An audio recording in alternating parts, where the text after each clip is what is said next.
Tradisi memberikan hadiah wisuda, terutama bunga, dimanfaatkan oleh sebagian orang sebagai salah satu peluang usaha.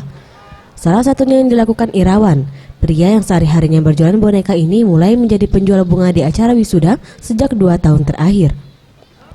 Bunga-bunga yang dijualnya adalah hasil karya dirinya dan dibantu oleh saudara perempuannya. Sedangkan untuk bahannya sendiri, dirinya membeli dari agen pernak-pernik dan harga bunga yang dijualnya pun beragam, mulai dari harga Rp5.000 sampai Rp80.000.